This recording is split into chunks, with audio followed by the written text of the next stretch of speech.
याद रखो, एक ऐसी ही स्त्री के बारे में हम पढ़ने वाले हैं जिसके अंदर 7 प्रकार की दुष्ट आत्माएं थी। उसके शरीर में 7 तरीके की दुष्ट आत्माएं थी और उसका नाम मरियम मगदलिनी था। शायद वो मगदल की रहने वाली थी। गलील के पश्चिम साइड में उसका एक नगर था, वहां पे वो रहती थी और उसको 7 तरीके की दुष्ट आत्माएं, 7 दुष्ट आत्माएं उसके अंदर समा गई थी। वो बहुत परेशान थी, छुटकारे की बाट जो हो रही थी, चाह रही थी, हे परम पिता, हे परम पिता। वचन का प्रभाव लोगों के अंदर हो रहा है। हम उस स्त्री के बारे में देख रहे हैं जिसके अंदर 7 तरीके की दुष्ट आत्माएं थी। वो परेशान थी, वो रो रही थी जैसे अभी ये रो रही है। वो व्याकुल थी, छुटकारे की बाट जो हो रही थी। परम पिता, कोई मुझे आजाद करने वाला मिलेगा क्या इस दुनिया में? दुष्ट आत्माएं उसके शरीर में आती थी, उसको तोड़ देती थी। अंधकार की शक्तियां उसके बॉडी में आती थी, उसके बॉडी को तोड़ देती थी, उसके शरीरों को ऐंठ देती थी। वो दुखी हो रही थी, वो चिल्ला रही थी जैसे अभी ये रो रही है। याद रखो, जब पवित्र आत्मा जो बात कर रहा है वो आपकी जिंदगी को ऊंचा उठाने के लिए और आपकी जिंदगी को आशीर्वाद देने के लिए।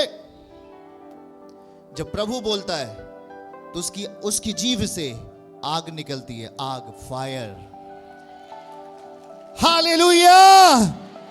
अगर आज यहां आप बैठे हो तो याद रखो कि अपने आप को समर्पित करो। जहां पर भी आप बैठे हो, जहां पर भी आप मुझे देख रहे हो, आपके समीप प्रभु का उपस्थिति होगा आज यीशु मसीह के नाम से। आप उसकी सामर्थ्य को, आप उसके अभिषेक को, आप उसकी शक्ति को आज देखोगे यीशु मसीह के नाम में। लिखा, मैं तुझे बहुमूल्य बनाऊंगा, मेरे बेटे और बेटियों, मैं तुझे बहुमूल्य कर दूंगा अगर तू मुझ पर विश्वास की दशा में जिए, विश्वास की उस बातों को अपने जीवन में रखे जो वचन कहता है। तो मैं तुझे आत्मिक दशा में ले जाकर के बलवान करूंगा, तुझे सिद्ध करूंगा और तेरी जिंदगी को मैं बहुमूल्य बना दूंगा। बहुमूल्य, सब लोग कहिए बहुमूल्य। दुष्ट आत्माएं आती हैं, बीमारियां आती हैं, इंसानों को नीचे लेके चली जाती हैं, नीचे लेके चली जाती हैं। वो रोता है, वो रोती है, कराहती है, कराहता है, मेरा कैसे उद्धार होगा, मैं कैसे जीवन पाऊंगी, मैं कैसे जीवन पाऊंगा।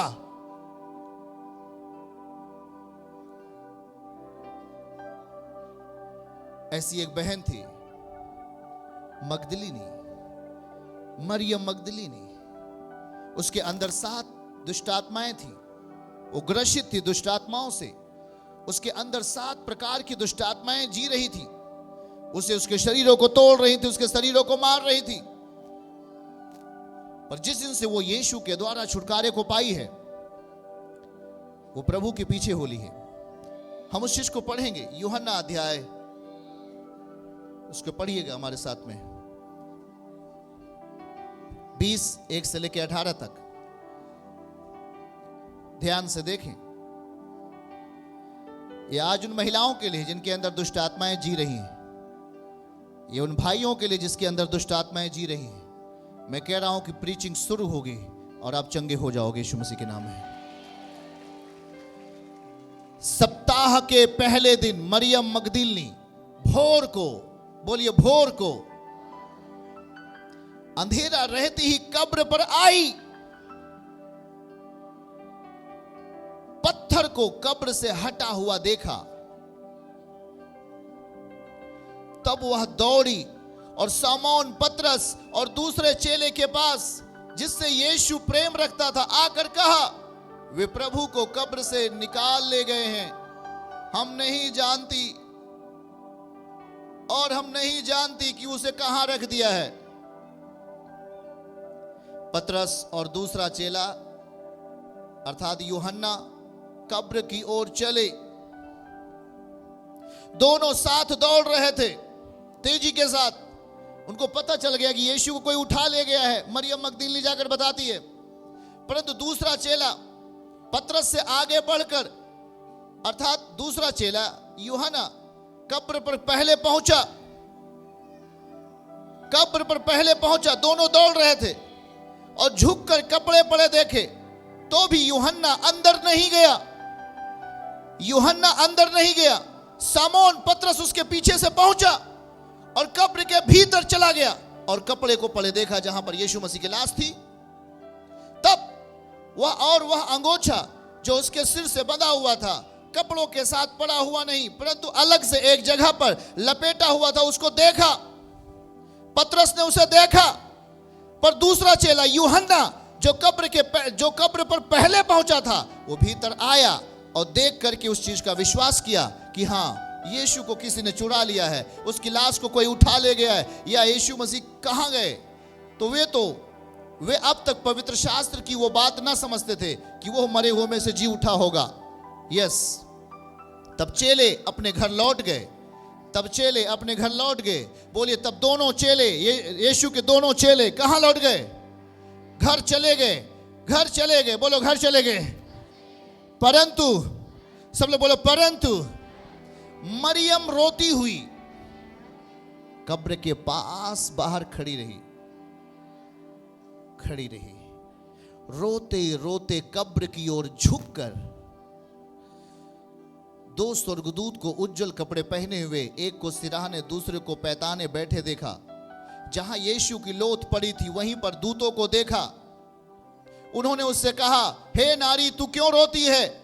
उसने कहा, वो मेरे प्रभु को उठा ले गए हैं, मैं नहीं जानती कि वो उसे कहां रखा है। वो दुखी थी। यह कह करके वो पीछे फिरी, यीशु को खड़े देखा और पहचाना कि यह यीशु है। और यीशु ने कहा, हे नारी, तू क्यों रोती है? किसको ढूंढती है? उसने कहा, उसने सोचा कि ये यहाँ का माली है। माली समझ करके मरियम ने कहा, हे महाराज, यदि तूने यीशु को, मेरे यीशु को अगर उठा लिया है, कहां रख दिया है, मुझसे कह कि मैं उसे कहां रखा है, मैं उसे ले जाऊंगी। मरियम कहती, मैं उस मरी हुई लोथ को अपने घर ले जाऊंगी, क्योंकि मैं उससे बहुत प्रेम करती हूं, वो मेरा प्रभु है। यीशु ने कहा, मरियम। यीशु ने कहा, मरियम। उसने पीछे से फिर करके उसने इब्रानी भाषा में कहा, रब्बनी, हे गुरु, तू है? यस। आगे फिर यीशु ने कहा, मुझे मत छू, क्योंकि मैं अब तक पिता के पास नहीं गया, परंतु मेरे भाइयों के पास जाकर उनसे कह दे, जो अभी चले गए थे, जो आए थे और चले गए थे, पर तू रुकी रही, जाकर उनसे कह दे, मैं अपने पिता अर्थात तुम्हारे पिता और अपने परमेश्वर और तुम्हारे परमेश्वर के पास ऊपर जाता हूं। और फिर मरियम मगदलीनी जाकर चेलों को बताया, मैंने प्रभु को देखा और उसने मुझसे बात कही। हालेलुया। आज बहनों की पारी था। आमीन के साथ हालेलुया। गुड न्यूज, हालेलुया, आमीन बोलो। याद रखो कि ये जो घटना है वो बहुत पावरफुल है। यहां पर हम जो चीजों को देख रहे थे, हम जिस कैरेक्टर के बारे में देख रहे हैं कि दो चेले भागे, इसके पहले हम देख लें उस मरियम मगदलीनी के लिए। मरियम मगदलीनी आखिरकार प्रभु से इतना प्रेम क्यों करती है? वो मरियम क्यों प्रेम करती है, जो इसके उपरांत वो सताई जा रही थी दुष्ट आत्माओं के द्वारा। अंधकार की शक्तियां उस मरियम को लपेटी हुई थी। ये वही मरियम है जिसके अंदर 7 तरीके की दुष्ट आत्माएं थी। उन दोनों वचनों को हम देखेंगे मार्क और लूका से। पढ़िएगा, मरकुस से हम उस बात को देखेंगे, मार्क से देखेंगे, जल्दी से, देर नहीं करो। हालेलुया। मरकुस से देखेंगे, मैंने भेजा है, जल्दी से दिखाओ। मरकुस 16 अध्याय 9 में, सप्ताह के पहले दिन भोर ही, सप्ताह के पहले दिन भोर होते ही वह उठकर पहले मरियम मगदलीनी को, जिसमें उसने 7 दुष्ट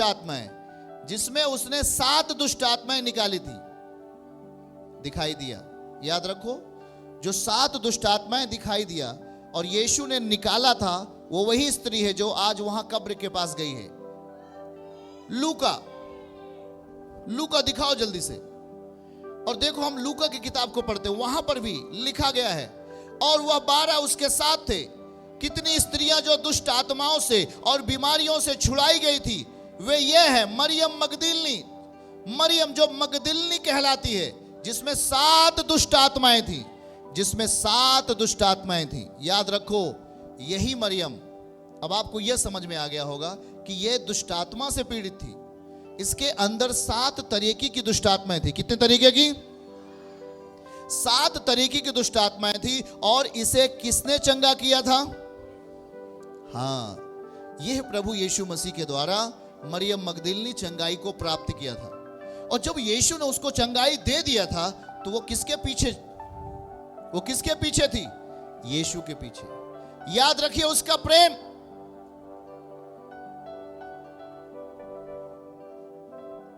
यीशु को कब्र में रख दिया गया, यीशु को कब्र में रख दिया गया।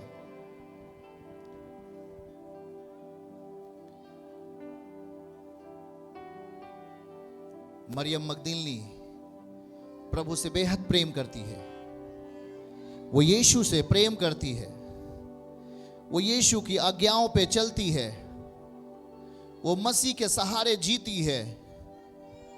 जब तक मसीह शरीर में थे जिंदा, वो यीशु के पीछे पीछे चलती थी, प्रभु की सेवा करती थी। शायद वो खाना बना के प्रभु को खिलाती थी, उनके चेलों को वो खाना बना के खिलाती थी। उसके अंदर 7 तरीके की दुष्ट आत्माएं समाई हुई थी। और यीशु के पीछे जब वो चलना शुरू किया, प्रभु ने उस बहन को, मरियम को क्या किया? चंगाई मिल गया। लेकिन जिस समय प्रभु सलीब पर गए और वो सलीब से नीचे आए, उन्हें कब्र में रख दिया गया। मरियम मिलने के लिए अपने आप को अग्रसर किया। वो चाह रही थी यीशु मुझसे दूर नहीं हो। याद रखो कि किसी से वो बात नहीं की। प्रभु अभी किसी से मिले नहीं। मरने के बाद वो जो कब्र में गए, और एक पता यह चला यीशु जी उठे, वो अपने वचन के अनुसार जी उठे।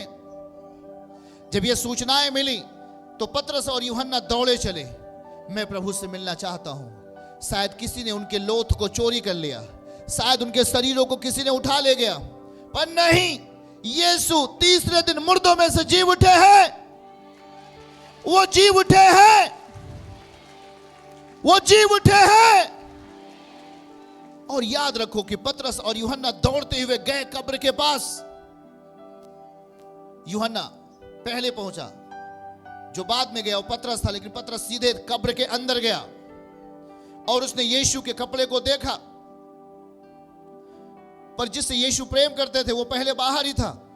फिर वो आई, हालेलुया, वो आया और वो कब्र पर खड़ा रहा। जब देखा कि पतरस अंदर चला गया है, यूहन्ना भी अंदर चला गया। याद रखो कि वहां पर जो बातें हुई देख करके उसके बाद वो दोनों पीछे चले गए। बाइबल कहती है कि वो दोनों वापस घर चले गए, लेकिन मरियम मगदलिनी वहीं रुकी रही। मरियम रुकी रही। बगल वाले का हाथ पकड़ के बोलो, मरियम रुकी रही, वहीं ठहरी रही।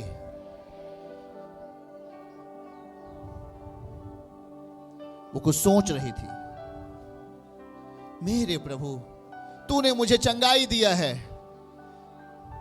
मैं तुझे छोड़ना नहीं चाहती। तू कहां पर भी है, मैं तुझे ढूंढूंगा, मैं तुझे ढूंढूंगी प्रभु। मरियम के अंदर जो प्रेम था यीशु का, वो ना खत्म होने वाला प्रेम था। प्रभु ने उसको चंगाई दिया था। 7 तरीके की दुष्ट आत्माएं उसके अंदर थी, यीशु ने उसको चंगा किया था। और वो यीशु के प्रति जी रही थी, वो यीशु से प्रेम करती थी, पवित्रताई का प्रेम, सच्चाई का प्रेम करती थी। और वो कही, नहीं, मैं कब्र को नहीं छोड़ूंगी,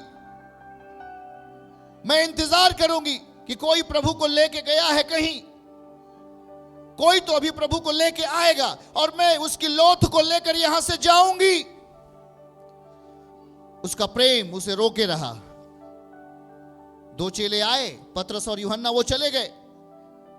उन्होंने यीशु को नहीं देखा, यीशु ने उससे बात नहीं की। पर मरियम उस कब्र के पास रुकी रही, कब्र के पास ठहरी रही। ओ डैडी तू कहाँ है? यीशु तूने मुझे चंगाई दिया है, तूने मुझे जीवन दे दिया है, मैं तुझे छोड़ना नहीं चाहती प्रभु, मैं तेरे साथ, मैं तुझे ढूंढ रही हूं, तू कहां पर भी है, बातें कर मुझसे प्रभु, मुझसे बातें कर प्रभु, मुझसे बातें कर, मैं तुझे ढूंढ रही हूं। तेरे दोनों चेले आए, वो तो चले गए, पर मैं इस कब्र को नहीं छोड़ूंगी, मैं रुकूंगी।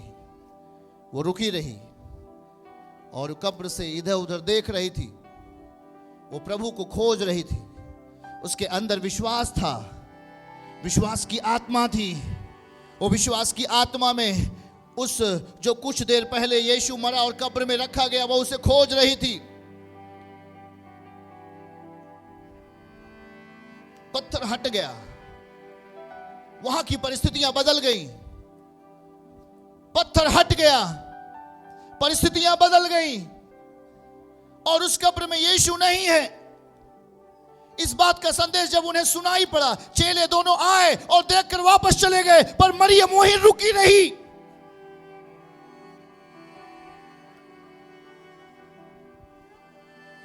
आप प्रभु के लिए रुको। वो रुकी रही और बाइबल कहती है कि मरियम रो रही थी, मेरे प्रभु आप कहां जा सकते हैं? आपकी लोथ को कौन लेके गया प्रभु? यीशु वो आंसुओं के साथ रो रही थी। वो रो रही थी कि मेरे प्रभु को कौन लेके गया। याद रखो कि वो कितना प्रेम करती है उस यीशु से, उसकी लोथ को पाना चाहती है, उस मरे हुए लोथ को पाना चाहती है, उसे अपने घर लेके जाना चाहती है। याद रखो वही मरियम है जिसको परमेश्वर ने, जिसको यीशु ने चंगा किया था। उसके चेले आए और वापस चले गए। उन्होंने यीशु के कपड़े को देखा, थोड़ी देर रुके और वो कब्र को छोड़कर अपने घर चले गए, पर मरियम वहीं रुकी रही, क्योंकि यीशु उसके अंदर थे। विश्वास की आत्मा में उसने यीशु को अपने अंदर ले लिया है। वो यीशु को देखना चाहती है फिर से, वो यीशु से बात करना चाहती है फिर से, जो उसके लिए सलीब पर चढ़ गए, जो उसके लिए मर गए और वो उस कब्र में गए और फिर अभी नहीं है। वो प्रभु को देखना चाहती है। मेरे प्रभु आप कहां हैं? मैं आपको ढूंढ रही हूं, क्योंकि आप जीवन दाता हैं, आप मुर्दों को जिंदा करने वाले प्रभु हैं। मैं आपको ढूंढ रही हूं प्रभु, मुझे मिलिए प्रभु। मैं आपको पाना चाहती हूं, मैं आपको अपने जीवन में रखना चाहती हूं प्रभु, आप कहां हैं? प्रेम, यीशु के प्रति प्रेम, प्रभु के प्रति प्रेम। थोड़ी देर बाद दो दूत दिखाई दिए। याद रखो आपके अंदर जो चीजें हैं वो अलौकिक परिस्थितियों को पैदा करेंगे, यीशु को दिखा देंगे आपके सामने। वो प्रेम कर रही थी। लोग केवल अपने काम के अवसरवादी होते हैं, केवल तभी प्रभु से प्रेम करेंगे जब आप उनके लिए कोई काम करेगा, जब उनको चंगाई देगा तभी प्रभु से प्रेम है। ओ प्रभु उनको घर की आशीष देगा तभी प्रभु से प्रेम है। जब आपके बच्चों को सही रखेगा तभी आप प्रभु से प्रेम करेंगे। नहीं, ये प्रेम अवसरवादी है, ये प्रेम बनावटी प्रेम है। पर देखो मरियम रुकी, जिस कब्र में रखे गए थे प्रभु वो वहां रुकी, कहा मैं नहीं जाऊंगी बगैर प्रभु को देखे। उसके अंदर प्रभु का विश्वास था, वो विश्वास की आत्मा में थी। वो विश्वास की आत्मा में वहां गई और विश्वास की आत्मा में रुक गई। तभी उसने दो दूत वहां प्रकट हुए और उसने कहा क्यों रोती हो, क्या हुआ? उसने कहा मैं अपने प्रभु को ढूंढ रही हूं, मैं अपने यीशु को ढूंढ रही हूं, मैं अपने यीशु को ढूंढ रही हूं। दिखाइए उस आयत को। जब वो दूत मिले तो वहां क्या लिखा गया है इसके नीचे, इसी को नीचे दिखाइएगा, वहां क्या लिखा गया। उन्होंने कहा हे नारी तू क्यों रोती है? उसने उनसे कहा, वे मेरे प्रभु को उठा ले गए, मैं नहीं जानती कि वो उसे कहां रखा है। उसकी आयत 14 और फिर उसके नीचे पढ़ेंगे, यह कहकर वो जैसी पीछे मुड़ती है, यीशु को खड़े देखा और ना पहचाना कि ये यीशु है। याद रखो, आप यीशु को अपने जीवन में प्रकट कर सकते हो, आप यीशु को अपने घरानों में देख सकते हो, आप यीशु को अपने कामों में देख सकते हो, आप यीशु को अपने परिवारों में देख सकते हो, आप यीशु को अपने बच्चों के अंदर देख सकते हो, आप यीशु को अपने जीवन काल में देख सकते हो। पर रुको और उसे ढूंढो, जाओ नहीं छोड़कर, उसके वचनों को मत त्यागो, रुको। अगर आपने विश्वास किया है तो रुक जाओ, वो कब्र में है। जहां पर प्रभु की लौट थी वहां पर वो रुक गई, पर इसके पहले 2 चेले आए और वो छोड़ के चले गए। उसने यीशु उनसे नहीं मिला, वहां दूत प्रकट नहीं हुए। पर दूत किसके लिए प्रकट हुए? जो रुक गई और आंसुओं के साथ यीशु को देख रही थी। प्रभु तू कहां है? मैं विश्वास की आत्मा में हूं, और जब आप विश्वास की आत्मा में होंगे तो आप अदृश्य परमेश्वर को सदृश्य रूप में देख पाएंगे। अदृश्य परमेश्वर को आप सदृश्य रूप में देख पाएंगे। चर्च की सभी प्रार्थनाओं को और परमेश्वर के दास के द्वारा टीचिंग सुनने के लिए और अपडेट्स को जानने के लिए हमारे इस चैनल को सब्सक्राइब करें और साथ में बेल आइकन को दबाएं, ताकि जब भी लाइव प्रार्थना हो तो सबसे पहले आप देख सकें।